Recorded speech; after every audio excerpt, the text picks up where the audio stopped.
कितने साधुओं को मैंने देखा सिगरेट पीते हुए, बीड़ी पीते हुए, पान तमाकू खाते हुए, और कितने साधुओं को देखा सधुनी भी साथ में लिए हुए। जय बजरंगबली। सधुनी, अब साधु के साथ सधुनी शोभा नहीं देती। बड़ा बेशरम साधु है, लिए घूम रहा है रामडोल साथ में, शर्म भी नहीं आती। साधु के साथ सधुनी। साध्वी को अलग रहना चाहिए, साधु को अलग। एक आश्रम में दोनों त्यागियों को नहीं रहना चाहिए। तुलसीदास ने मना कर दिया, अगर एक आश्रम में नर नारी रह करके साधना तपस्या कर सकते हैं तो याद रखना, तुलसीदास अपना घर छोड़ करके अलग अलग चित्रकूट में जाकर तपस्या नहीं करते, फिर तो वहीं रत्नावली के साथ ही तप कर लेते। महात्मा बुद्ध फिर अपनी पत्नी, क्या नाम था उसकी पत्नी, यशोधरा को छोड़ करके जंगल में तप नहीं करते, फिर यशोधरा के घेंघरा में ही तपस्या हो जाती।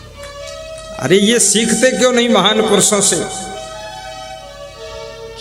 महात्मा बुद्ध।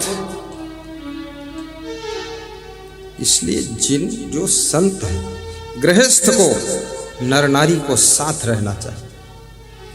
अपने पत्नी के साथ रहो, पति के साथ रहो, दोनों प्रेम से रहो, घर बसाओ, घर बनाओ। लेकिन जो संत हो गए उसको तो बस पूरे संसार की नारियों में संत को देवी का दर्शन करना चाहिए, और पुरुषों में देवता का दर्शन करना चाहिए, और बच्चों में कृष्ण गोपाल का दर्शन करना चाहिए, और संसार को स्वर्ग बनाना चाहिए। ये संत का काम। साधु को कोई नशा भी नहीं करना चाहिए।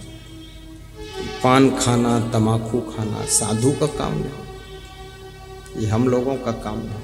हाँ, तुम लोग कभी कभी खा लोगे तो कोई बात नहीं, लेकिन तुम भी ना खाओ तो अच्छा है। पर कभी कभी संसारी लोग खा लेते, थोड़ा तमाकू मुंह में डाल लेते हैं, सूंघ लेते हैं, थोड़ा नशा चढ़ जाता है, अच्छा लगता है उनको।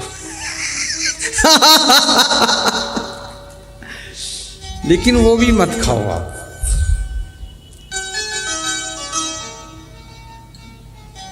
खाना है 10 काजू रख लो जेब में, 10 काजू, 2-4 काजू कभी कभी खा लो।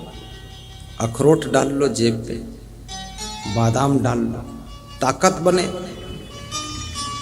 दिमाग बढ़े, शरीर में कमजोरी ना आए। ये तमाकू से कौन ताकत बने? ये पुड़िया, ये गुटखा, ये सिगरेट से कोई ताकत आए?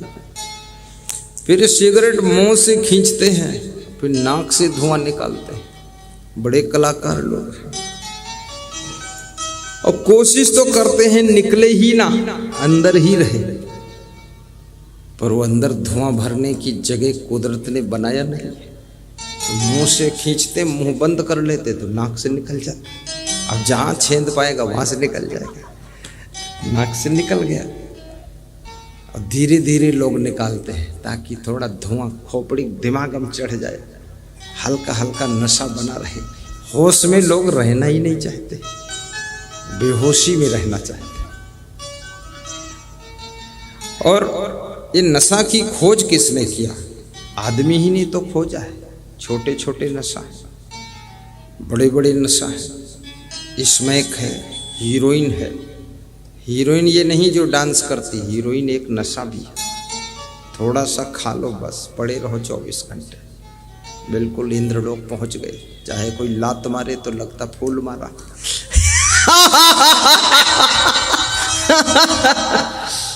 नशा में यही तो सुख मिलता है। कोई गाली दे तो लगते है कि कोई गीत सुना रहा है। कोई ऊपर थूक दे तो लगता है अरे वाह, गंगा जल छिड़क कर गया। हाँ,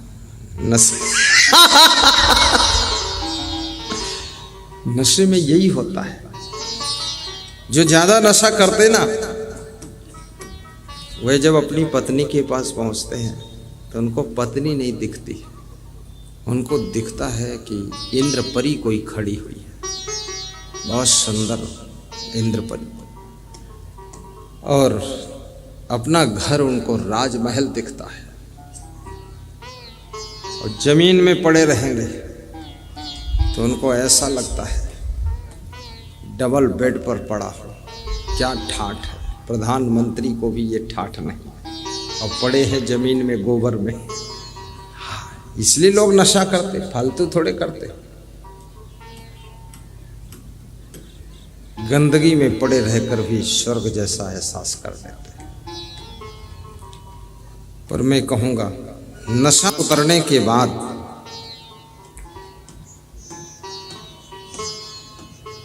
आपकी शक्ल, आपकी अकल और आपकी जिंदगी की रौनक समाप्त हो जाती है।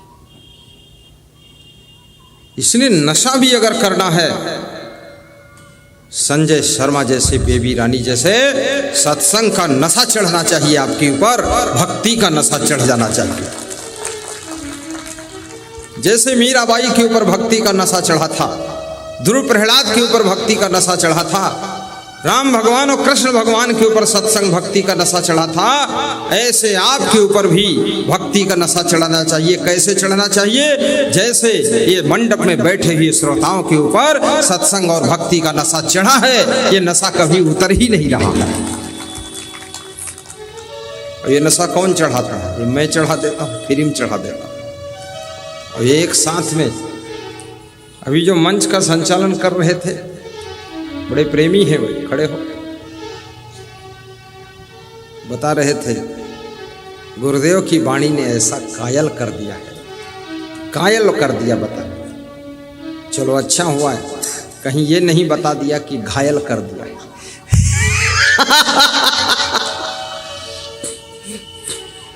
मध्य प्रदेश में एक भक्त भजन गा रहा था। क्या गाता था?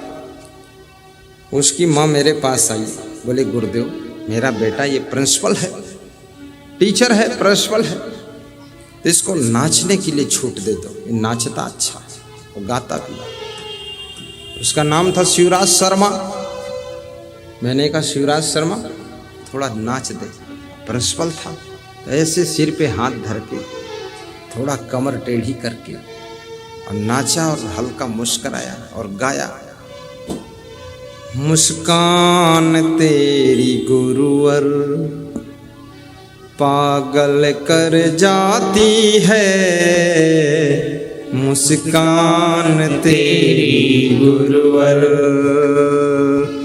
पागल कर जाती है,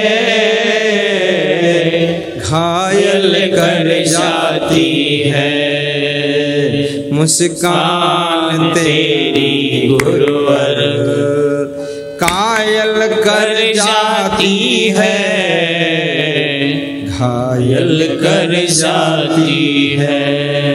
वो तो अच्छा गाता था, मैं उस तरह नहीं गा पाता। वास्तव में सत्संग की वाणी यदि आपको कायल कर दे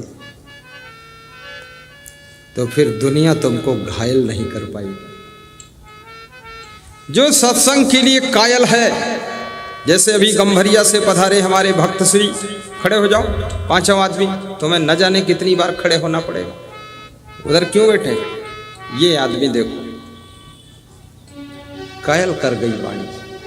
प्रोग्राम भी लिया है, कराने जा रहे हैं, 2023 में फिर कराएंगे, कायल हो गए। अब ये गुरु जी की वाणी के कायल हैं, तब इनको दुनिया कभी घायल नहीं कर पाएगी, ये हमेशा सुखी रहेंगे। बैठिए, इनकी जिंदगी का मॉडल रॉयल मॉडल रहेगा, रॉयल। साहब बंदगी साहब,